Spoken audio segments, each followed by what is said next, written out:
Subscribe my channel and hit the bell icon. Hello students and welcome back to our channel Learn on your screen. Today's topic is matter around us pure? Class 9th chapter number 2. ठीक है, first chapter में हमने matters पढ़ा था तो हम वहीं से स्टार्ट करेंगे क्योंकि ये चैप्टर ही क्या है, is matter around us pure? जो मैटर्स हमारे इर्द गिर्द हैं वो प्योर हैं। किसकी बात कर रहा है? मैटर की। तो मैटर क्या होता है?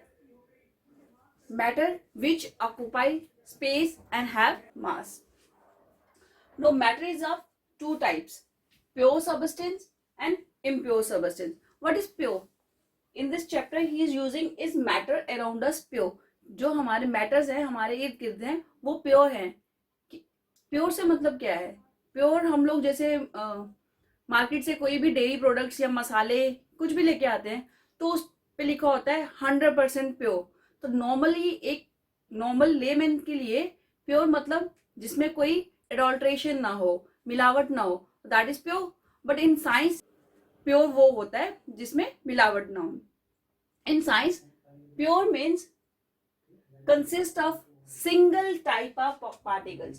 प्योर वो सबस्टेंस होते हैं जिसमें एक ही तरह के एटम्स होते हैं, सिंगल टाइप ऑफ एटम्स। जो लेमैन कहता है कि दूध है जहाँ घी है वो प्योर है, लेकिन साइंस नहीं कहता कि वो प्योर है। साइंस उसे क्या कहता है कि वो मिक्सचर है। जो मिल्क है वो क्या है? मिक्सचर है।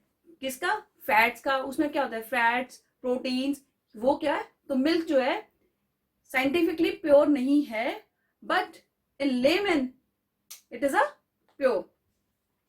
तो I think so clear pure science में और लेमन में क्या डिफरेंस है। तो मैटर जो है दो तरह का है, प्योर और impure. Pure matters, pure substances वो होते हैं जिसमें एक ही तरह के एटम्स होते हैं। एक ही तरह के एटम्स से मीनिंग क्या है? लेमन लैंग्वेज में शुरू करते हैं। जैसे शुगर है, शुगर के क्रिस्टल्स, शुगर क्रिस्टल्स क्या होते हैं? एक ही एटम के बने होते हैं। जब आप उनको क्रश करके उनका पाउडर भी बनाते हो तो वो क्या रहता है? शुगर ही रहता है ना, कोई और चीज नहीं बनती। These are called pure. अब प्योर में कौन से आते हैं? प्योर में आते हैं हमारे एलिमेंट्स। एलिमेंट्स क्या होते हैं? Single type of particles. Elements वो होते हैं जिनमें एक ही तरह के पार्टिकल्स होते हैं। फर्दर सिंप्लीफाई नहीं हो सकते हैं क्योंकि एटम्स जो है, एलिमेंट्स जो हैं वो एटम्स के बने होते, एक ही तरह के एटम्स उसमें होते हैं। वो एटम्स दोबारा क्लासिफाई नहीं होते हैं। लाइक सिंपल एग्जांपल, ब्रिक ले लो आप, एक ईंट ले लो, उसको जब ब्रेक भी करते हो तो उसके जो टाइनी पार्टिकल्स होते हैं वो टाइनी पार्टिकल्स क्या रहते हैं? सेम वही रहते हैं जो एक ब्रिक के पार्टिकल्स होते हैं। दोबारा वो सिंप्लीफाई होके कुछ और नहीं बनते हैं ना, तो वो हो गए एलिमेंट्स। तो साइंटिफिकली एलिमेंट्स क्या है, कौन कौन से? जैसे hydrogen, oxygen, gold, carbon, copper, इस तरह ये सब क्या है? एलिमेंट्स हैं। कितने एलिमेंट्स हैं टोटल? 118 एलिमेंट्स हैं टोटल। जो डिस्कवर हो चुके हैं वो 118 एलिमेंट्स डिस्कवर हो गए। अभी 119 एंड 120 दो और एलिमेंट्स पाए गए, लेकिन जिसपे अभी डिस्कवरी चल रही है, अभी प्रूव नहीं है। तो आने वाले समय में शायद 120 हो जाए, लेकिन आज कितने हैं? 118 एलिमेंट्स हैं। अब ये जो 118 एलिमेंट्स हैं इनमें से दो एलिमेंट्स जो हैं वो लिक्विड हैं। वो कौन कौन से? मर्करी एंड नियॉन जो है लिक्विड एलिमेंट्स हैं, और 11 एलिमेंट्स उसमें गैसेस हैं। बाकी जो रिमेनिंग एलिमेंट्स हैं वो सॉलिड एलिमेंट्स हैं। अब एलिमेंट्स फर्दर किस में क्लासिफाई हैं? एलिमेंट्स तीन तरह के हैं, metal, non metal and metalloid.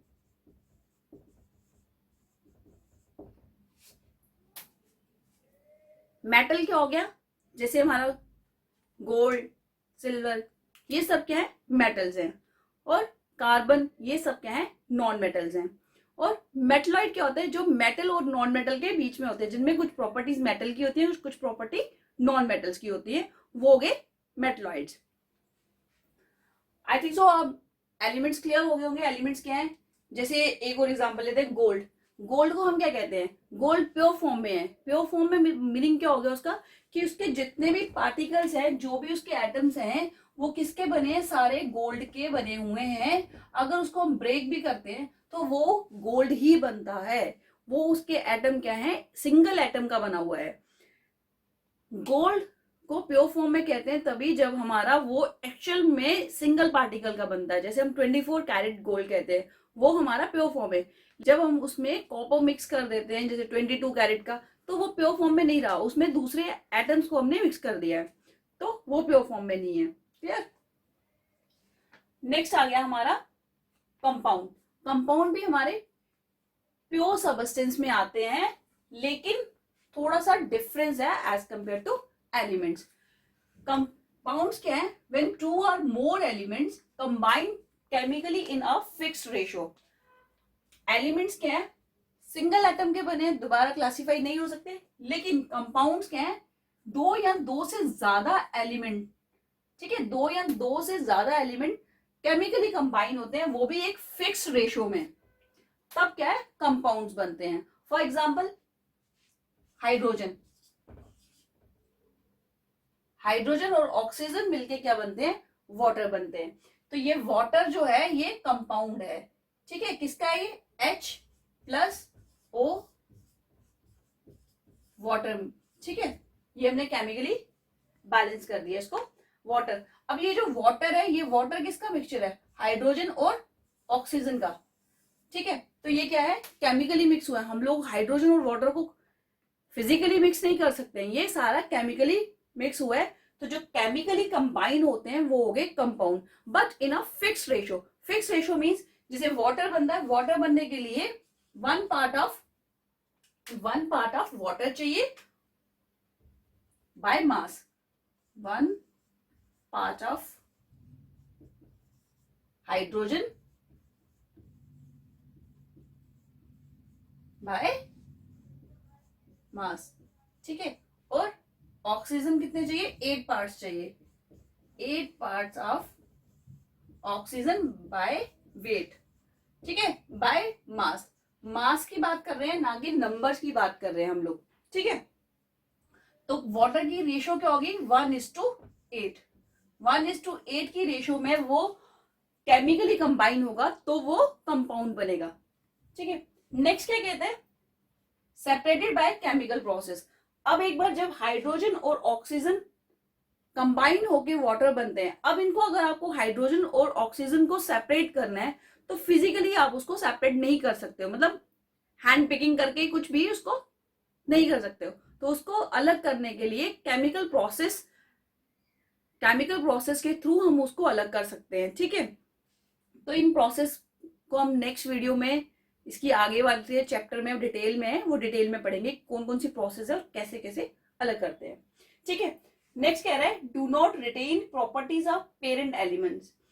अब ये जो है कंपाउंड बने किसके हैं, एलिमेंट्स के ही बने, लेकिन जब ये कंबाइन होके कंपाउंड बनाते हैं तो जो हाइड्रोजन और ऑक्सीजन की जो प्रॉपर्टीज थी वो प्रॉपर्टीज चेंज हो गई। जैसे ऑक्सीजन क्या है, कंबस्टेबल है, ठीक है ना, कोई भी चीज जलानी हो तो ऑक्सीजन की प्रेजेंस में होती है, लेकिन यहाँ पर वो मिलके वाटर बना गया, तो ये ऑक्सीजन की प्रॉपर्टी वो नहीं रही है, ठीक है। और दूसरा क्या है, और यहाँ पे एलिमेंट के कंपैरिजन में अगर करें तो हाइड्रोजन की प्रॉपर्टीज जो है एलिमेंट में, वो उसकी पेरेंटल प्रॉपर्टीज है, उसको अगर हम ब्रेक भी करते हैं फर्दर तो उसकी प्रॉपर्टीज चेंज नहीं होती है, but in compound the properties of their parent elements are change, ठीक है। एग्जाम्पल मैंने लिया, वाटर हो गया, कार्बन डाइऑक्साइड हो गया, ठीक है, फेरस सल्फेट हो गया, इस तरह से जो भी एलिमेंट्स केमिकली मिक्स होके कंपाउंड बनाते हैं, ठीक है, बाय केमिकली। ये तो हो गए हमारे प्योर सबस्टेंसेस, ठीक है। अब नेक्स्ट आते हैं हमारे इम्प्योर सबस्टेंस। इम्प्योर सबस्टेंस क्या हो गए, जो हमने पहले ही स्टार्ट किया कि is matter around us pure, क्या मैटर हमारे इर्द गिर्द प्योर हैं।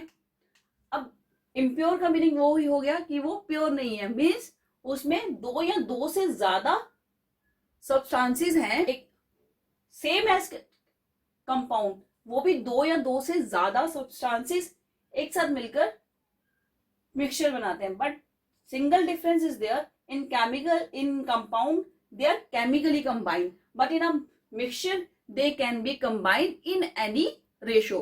कितना भी आप ले सकते हो. फॉर एग्जाम्पल टी, चाय बनाते हैं. चाय बनाने में कोई फिक्स तो नहीं है ना कि इतनी इसमें चाय पत्ती डालनी है, उसमें चीनी डालनी है. आप अपनी रेशो के अकॉर्डिंग उसमें आप चीजें मिक्स कर सकते हो. वो हो गया हमारा मिक्सचर. और लेकिन जैसे मैंने अभी कहा वाटर 1:8 की रेशो में ही होगा. 1:8 की रेशो में नहीं होंगे अगर एलिमेंट्स, तो वो कंपाउंड्स नहीं बनेंगे. ठीक है. तो in mixture any ratio we combine but to a more substance that, ठीक है, टू बिकम अ मिक्सचर. और मिक्सचर को हम लोग सेपरेट कर सकते हैं फिजिकल प्रोसेस. फिजिकल प्रोसेस में हमारी कौन कौन सी प्रोसेस हो, distillation process, crystallization process, stewing process. ठीक है. ये सारी प्रोसेस भी इस चैप्टर में डिटेल में आ गए हैं. ठीक है. ये प्रोसेस कैसे, डबल डिस्टिलेशन प्रोसेस, इस तरह की प्रोसेस से हम लोग मिक्सचर को फिजिकली अलग कर सकते हैं. मिक्सचर मीन्स नॉर्मल जो आने में लेते हो उसमें भी अलग अलग चीजें, वो आप लोग अलग कर सकते हो ना. अब जैसे चाय बनाई है, चाय को मैं कह रही हूँ अलग कैसे कर रहे हो. जब आप चाय को स्टीव करते हैं, छानते हैं, तो चाय पत्ती अलग हो जाती है, वो अलग हो जाती है. तो मिक्सचर क्या है, इन सब चीजों का है और किसी भी रेशो में हो सकता है. एक और एग्जांपल जैसे सॉइल है. सॉइल देखने में क्या लगता है, सिर्फ सॉइल है, लेकिन सॉइल में सिर्फ एक सिंगल एलिमेंट नहीं है, मोर देन. जैसे उसकी ऊपर की लेयर है, ऊपर की लेयर की सॉइल, ठीक है. नेक्स्ट उसके नीचे की लेयर मिनरल्स है, नेक्स्ट उसके नीचे लेयर में सैंड है, ठीक है. उसके नेक्स्ट नीचे उसकी लेयर में स्मॉल स्मॉल स्टोन्स है. तो वो अलग अलग लेयर्स, एक सिंगल एलिमेंट नहीं है, मोर देन सिंगल एलिमेंट्स. तो इस तरह की चीजें मिक्सचर है. The only single difference between compound and mixture, they are physically separated and in any ratio, but they are in fixed ratio and can be separated by the chemical process, not by physical. Now it's a difference between pure substance and impure substances. ठीक है. Next आ गया हमारा mixture. Mixture आगे further divided है two types है. ठीक है. एक टाइप है उसकी होमोजेनियस और दूसरी टाइप है उसकी हिट्रोजेनियस. होमो मीन्स वन, होमोजेनियस मतलब पूरी तरह से यूनिफॉर्मली मिक्स्ड है. जो भी हमने सॉल्यूशन बनाया है, जो भी मिक्सचर बना है, वो होमोजेनियस है, यूनिफॉर्मली स्प्रेड है. और नेक्स्ट है हमारा हेट्रोजेनियस. हेट्रोजेनियस वो होता है जिसमें नॉट यूनिफॉर्मली स्प्रेड है. जो भी हमने मिक्सचर बनाया वो पूरी तरह से उसमें मिक्स नहीं हुआ है, अभी भी कुछ पार्टिकल्स उसमें डिसॉल्व नहीं हुए हैं. तो वो हो गया हमारा हेट्रोजेनियस. होमोजेनियस के अंदर हमारे आते हैं प्योर सॉल्यूशन. प्योर सॉल्यूशन हमारा होमोजेनियस में आता है. हेट्रोजेनियस में हमारा, होमोजेनियस में हमारा प्योर सॉल्यूशन और हेट्रोजेनियस हमारा फर्दर दो तरह का है. हेट्रोजेनियस मिक्सचर फिर दो तरह से, एक सस्पेंशन और नेक्स्ट कोलाइडल मिक्सचर. ठीक है. सॉल्यूशन इस वीडियो में हम लोग यहां तक कवर करेंगे. बाकी जितने भी प्रोसेसेस हैं मिक्सचर को सेपरेट करने वाली, वो हम नेक्स्ट वीडियो में करेंगे.